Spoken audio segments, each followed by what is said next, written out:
হবিগঞ্জ সড়ক ও জনপথ বিভাগের ৮৩% জায়গা উদ্ধার ও অবৈধ স্থাপনা উচ্ছেদ করা হয়েছে।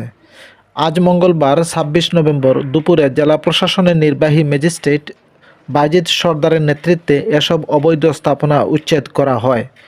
হবিগঞ্জ শহরের বাইপাস সড়কের খাল ভরাট করে সড়ক ও জনপথ বিভাগের ৮৩% জায়গা দখল করে একটি প্রভাবশালী মহল, যার বাজার মূল্য প্রায় ১২ কোটি টাকা।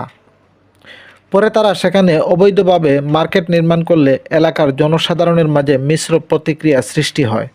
পরে সড়ক ও জনপথ বিভাগ নোটিশ দিয়ে মার্কেট অপসারণের জন্য নির্দেশ দিলেও প্রভাবশালী মহল তা কর্ণপাত করেনি। আজ যৌথ অভিযানে এসব অবৈধ স্থাপনা উচ্ছেদ করা হয়েছে। এ বিষয়ে সড়ক ও জনপথ বিভাগের নির্বাহী প্রকৌশলী জাকির হোসেন জানান, দীর্ঘদিন থেকে প্রভাবশালী মহল সরকারি জায়গা দখল করে মার্কেট নির্মাণ করছিল।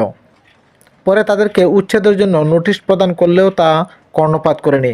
তারা একের পর এক জায়গা দখল করে ভবন নির্মাণ করছিল। আজকে এসব স্থাপনা উচ্ছেদ করা হলো। নির্বাহী ম্যাজিস্ট্রেট বাজিদ সরদার জানান, সরকারের নির্দেশনা অনুযায়ী মহাসড়কের পাশে কোনো ধরনের বাজার বা অবৈধ স্থাপনা নির্মাণ করা যাবে না।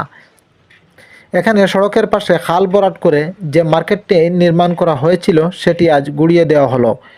অভিযানকালে সড়ক ও জনপথ বিভাগের নির্বাহী প্রকৌশলী জাকির হোসেন, সেনাবাহিনীর একটি দল ও সদর মডেল থানার একদল পুলিশ সদস্য উপস্থিত ছিলেন।